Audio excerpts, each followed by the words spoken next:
阿健的优秀让他们在村里说话都响亮多了，可不能让阿健打一辈子光棍。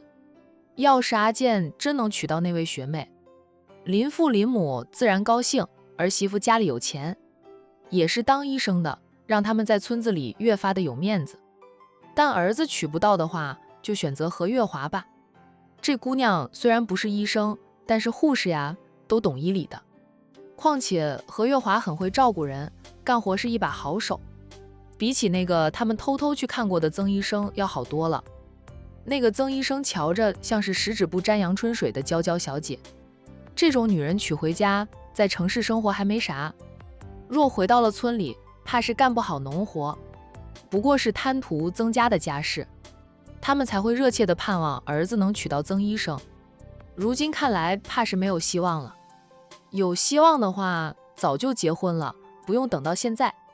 还好月华一直在原地等着阿健。爸，感情上的事你们别管，我心里有数的。林健有点烦躁地道，就今年还是没有结果的话，我就放弃了。然后你们想让我娶谁，我就娶谁，娶不到他喜欢的女人，娶谁都是一样的了。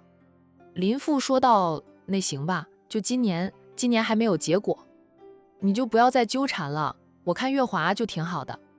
爸，何月华就是个伏地魔，他现在每个月的工资几乎都是花在他的家人身上，一旦娶了她，他还要拉着我一起帮扶他的娘家人。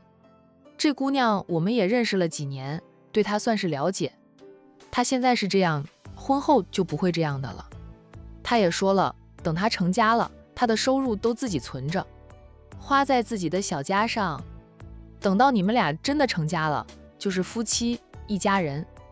你管钱，他在你诊所上班，工资都是你发给他的。结了婚，你可以不发工资给他，每个月给他几百块零花钱就行了，那样他不就帮扶不了他的娘家人，他顾家，做事快速，对我和你妈也很好，爸觉得他就挺好的。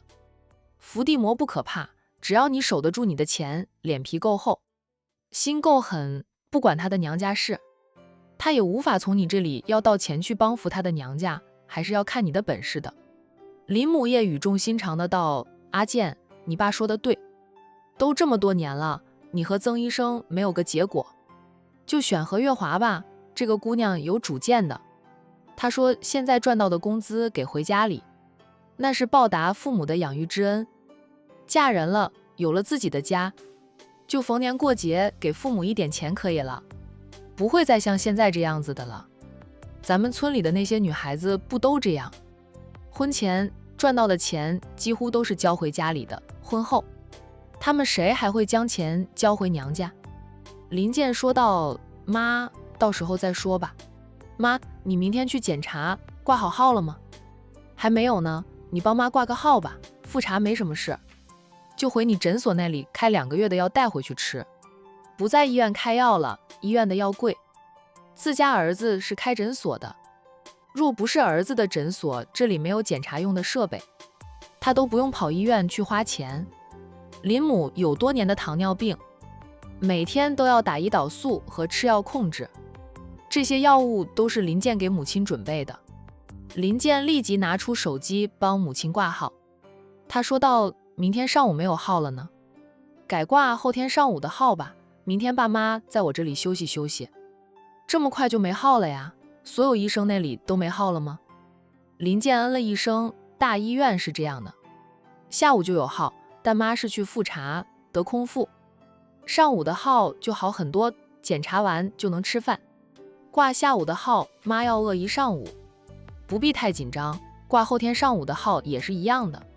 林母哦了一声，说道，要是你能娶到曾医生，让他帮妈随便插个号都可以啊，儿子呀，你舍不得他，那就再加把劲吧。在大城市看病，医院里有人方便很多，可以先和他生米煮成熟饭，然后让她怀孕，大着肚子了，她就会嫁给你了。林母给儿子支招。林健垮着脸说道，妈，小雅连和我单独出去都没有过，我如何和她生米煮成熟饭？她每天都要上班，休息的时候又是在她家的诊所里帮忙，哪里都不去，我根本没有那样的机会。总不能对小雅用强的吧？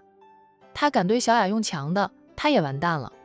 曾家人不会放过他的，而且那样做，小雅也会恨他。以他的性格，绝对会报警抓他，也不会屈就于他。他好不容易才有的今天，可不想因此而自毁前程，更不想得罪曾家人。他还要在医学界混下去呢。小雅身边现在出现了一个长得很好看的男人，家里有点小钱的，嘴巴会哄人，小雅被他哄住了，对他好得很，对我是冷若冰霜。哎，我回来之前才约了情敌聊聊，那个讨人厌的战月太讨厌了，仗着兄嫂有钱，气张得很。他得去打听一下战月的兄嫂是谁，做什么生意的，怎么会那么多钱？万盛街那么多的商铺都是战月大嫂的。话说，从知道战月这个人开始，林健就对这个情敌一无所知。战月对他的情况反而很了解的样子。都说知己知彼，方能百战百胜。他对情敌一无所知，哪里能斗得过情敌？林健找到了自己和战月竞争输给战月的原因了，就是他不了解战月。明天就去问问万盛街的那些商铺租户，了解一下战月的大嫂是做什么生意的。你有情敌了？林健点点头，还是个劲敌。林母说道，你的情敌是城里人吗？家里有钱的话，与曾家那是门当户对，那个曾医生说不定真会选择他。要不阿健，你还是和月华在一起吧，你如今有这样的本事，爸妈已经很开心的了。他担心儿子因为斗不过情敌，受了情伤，会伤心难过，无心经营诊所了。一句话，就是怕爱情会毁了他这个最优秀的儿子。好不容易集一家人之力，才培养出来这么一个优秀的儿子，林母不允许任何人毁了这个儿子。林健不耐烦的道，妈说了，就今年年底我还是追不到小雅，就按你们说的和月华在一起。林母还想说什么，见儿子很烦的样子，想说的话咽了回去。他想明天去找那个曾医生聊聊，他家阿健这么好，曾医生怎么就不喜欢阿健呢？相较于林健的不爽，战月却是心情愉悦，甚至哼着小曲回家的。到家后看到厅里还亮着灯，猜到奶奶又过来了。他在屋门口停好了电瓶车，拿着车钥匙进屋去。他家里的佣人晚上10点就下班的了，此刻没有人出来迎接他。战月也不摆少爷架子，不需要佣人的相拥。进屋果真看到老太太坐在沙发上打瞌睡。战月无奈地走过去，轻声叫喊，奶奶，奶奶，你困了怎么不回房里去睡？又在这里打瞌睡，都说了过来了也不用等我回家的。奶奶每天晚上等大嫂回来带贝贝了就来她这里，不用问也知道是冲着她和小雅来的。老太太被她叫醒，睁开眼看到她。老太太揉了揉眼睛，说道，老八，你回来了呀，奶奶在看电视的。看着看着就被周公骗走了。战月失笑不已，奶奶，我扶你回房里休息。不用，奶奶现在又不困了，来来来，快坐，跟奶奶说你今天有进展吗？奶奶，这才1天时间，况且我还要上班，哪能有什么进展呀？战月无奈的道，你以为追个老婆那么容易？那么容易的话，小雅早就被林医生追走了，哪里轮得到我？老太太笑道，奶奶是心急了点儿，知道你喜欢小雅，恨不得你们立即结婚呢。没事，慢慢来，不过你也要早点表白了，免得小雅被别人抢了去。你装修房子这个事不能一直当借口的，总要让小雅知道你做这么多都是为了她。战月想了想，说道，再等等吧，她现在也算是对我有一个了解的。曾二叔二婶对我也不错，就是我那个情敌被拒绝了无数次都不死心，依旧截小雅死缠烂打的，影响着小雅的心情。我在这个时候表白的话，她因为心情不好，会不会拒绝我？所以现在时机不对，反正他盯上了曾小雅，除了林医生，他不会再让任何男性追求小雅的了。林医生那是没办法的事，人家认识小雅在先，都爱慕了几年，战月才是属于后来居上者，你自己心里有数就行。老太太对孙子充满了信心，明天我去医院一趟。战月立即关心地问：奶奶哪里不舒服？叫家庭医生看过了吗？要不要联系程医生过来？奶奶没有不舒服，奶奶是想去医院看看小雅，挂一个小雅的号，让她给我开张体检单。奶奶也要体检了，不是吗？战月恍然笑道：奶奶2个月前才体检过，奶奶有了点老人家的病，定期复查，月月去体检都是正常的。你明天有空吧？有空就陪奶奶去医院体检，没空的话，我让你大嫂陪我去。老太太这是故意的。战月说道：陪奶奶体检，我有的是时间，就是大哥他们也不好说我什么。大嫂要上班，又要管着我们山庄那么多事，又要照顾宝贝兄妹俩，已经够忙的了。奶奶就别麻烦大嫂了，让我陪你去。老太太说道：你有空的话就让你陪我去了，不麻烦你大嫂了，彤彤是很忙，当家少奶奶要处理的事情太多了，海彤还有自己的事业呢，要不是为了2个孩子的成长，她需要天天早出晚归。那我现在就帮奶奶在小雅那里挂个号。不用你挂，我早就挂好号了，等你现在才帮我挂号呀？哪里还能挂得到好的号？现在小雅的号上午都挂满了，下午倒是还有号，我打着体检的旗号去的，哪能挂下午的号呀？那不得饿死。老太太可撑不住，她年纪大了也饿不得。战月笑，还是奶奶想得周到，这样子曾小雅也不会多想，老人家时不时就去医院检查一下，很正常。奶奶，我的情敌今晚约我聊了一下。